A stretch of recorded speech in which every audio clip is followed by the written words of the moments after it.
Hi everyone. Okay, so we're going to go ahead and jump right into this little PowerPoint that I've made as a review over 6th grade standards. So you're just going to listen and watch the video, and then we'll have some questions and everything that you're going to answer during our Zoom call. So let's go ahead and get started. So we're going to start off with plot. Plot is something you guys have been using to study reading since like 5th grade. So you should be pretty familiar with plot. And we have our exposition, the beginning of the book, our rising action, the climax, the falling action, and the resolution. And we're going to get into more specifics in just a second. So we're going to start off with our exposition. We have the introduction to characters, so who our main characters are, who our minor characters are. We're all going to get that in the exposition. The story setting, so where the story is taking place. So is it in the future? Is it in the past? Are we on a whole other planet? Is it taking place right now? That's where we're going to get that information, is in the exposition.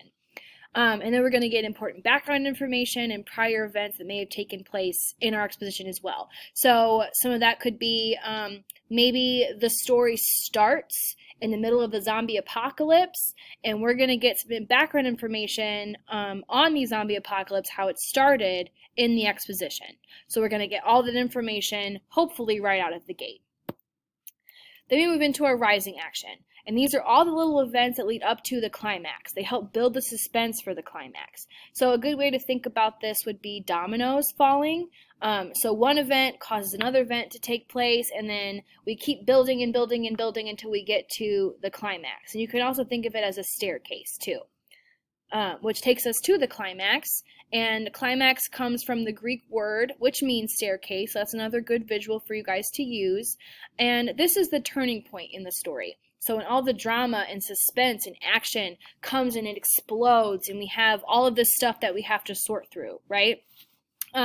Usually it starts to give us the answers to some of the questions that we may have had while we were reading in the rising action. Usually, depending on the book, right? But generally speaking, we get some answers to questions. Then we move into our falling action, and these are the events that take place directly after the climax, and these usually start to help wrap things up and resolve any conflict that may have taken place before the climax or during the climax, which is pretty self-explanatory, right? And then finally, we have the end of the book, which is pretty much putting a nice bow on everything. All the loose ends have been tied up. All of our questions that we've had have been answered, unless it's a book that has a cliffhanger, or if it's a book that is part of a series. So usually with books that are parts of a series, the ending of one book usually is the starting point for the next one to take place. So think of Harry Potter, how those books have ended. The Hunger Games, how those books end, right? Those are going to be a little different than just the one novel that we may read, or a short story. Then we get into theme and main idea. So generally speaking, I think some people get confused with theme and main idea because they are so similar. So I'm hoping this will help clear things up for you all. So a story's theme is a lesson the author tries to teach us through the actions of the character in the story. And there can be multiple themes in one story. And an example of those would be friendship can be found in strangers, or another one would be good versus evil. Those are themes, right? The main idea of the story is the overall concept the author wants to communicate to the reader. It's not just one lesson or theme, but all of the lessons. So a good way to kind of picture this in your head would be, think of it like a painting. So the themes would be all the little details of the painting. So how the brush strokes look, what colors the artist may have picked out. Those would be themes in a story. Now the main idea would be the whole painting together. All of those themes coming together, those little details to make the painting. Another good example would be a birthday party. So maybe when you guys were younger, you had themes for your birthday party, like Shrek, or maybe you came dressed as princesses and knights, or Marvel characters, whatever. The point of the birthday party isn't the theme, right? It's not that you guys all came dressed up. It's to celebrate the fact that you are turning 7 or just getting older, right? That's the whole point of the birthday party. The theme just kind of adds to it. If you have questions about this or are still confused, let me know. Email me or message me on Schoology, and hopefully I can help clear things up just a little bit more for you. All right, now we're going to move into textual evidence. So judging based off of what the other 7th graders have said that I've taught today, you guys haven't had a lot of prior exposure to textual evidence, so hopefully we can kind of dip our toe in it right now, and then we'll work more with this skill as we go on throughout the school year. So textual evidence is evidence that is gathered from a resource or a text used to help support an argument or a claim. And I'll kind of put into practice what this is in the next slide. So I'm going to read this passage really quick. It's taken from a story that you guys have already read from last year. So if it sounds familiar, that's why.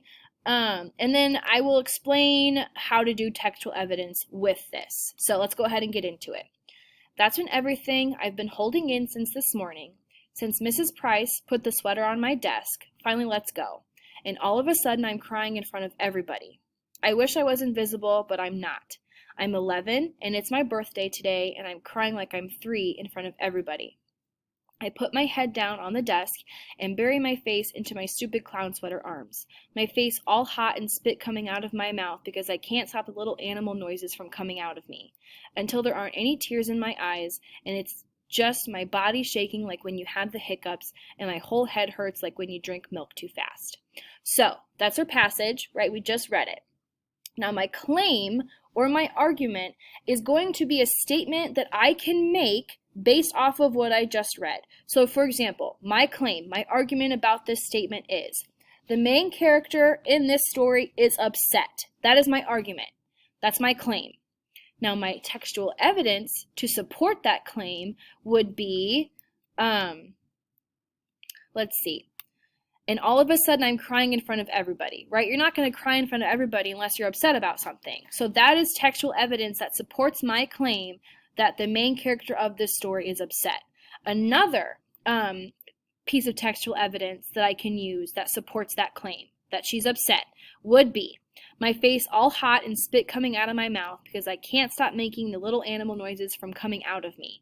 Again, you're not going to make noises like that or have spit come out of your mouth or have your face all hot unless you're upset about something, right? So that's textual evidence to support that claim.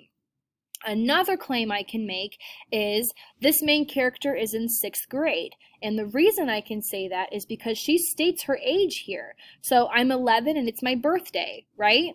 So I know that this main character is in 6th grade because she clearly states in the paragraph, I'm 11, right? I'm using textual evidence to support my claim. And we will practice this skill more, obviously. It's going to take some time to get used to it if you're not already. If you still have questions about textual evidence, guys, again, please email me or message me on Schoology, and hopefully we can set up a Zoom call one-on-one or maybe a smaller group Zoom call so I can break this down for you a little easier. It's kind of hard to teach this stuff, through e-learning. So we're going to do the best that we can, okay? And then finally, we're not going to really go over this just yet, but we're going to talk about race, okay? So you guys have used it in the past, it's coming back, and this is important that you guys understand how to use it.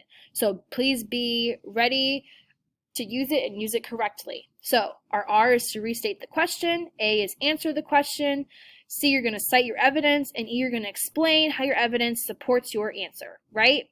Nothing new here. And we're going to practice this more. And I know you guys are probably groaning at home, but it is what it is, right?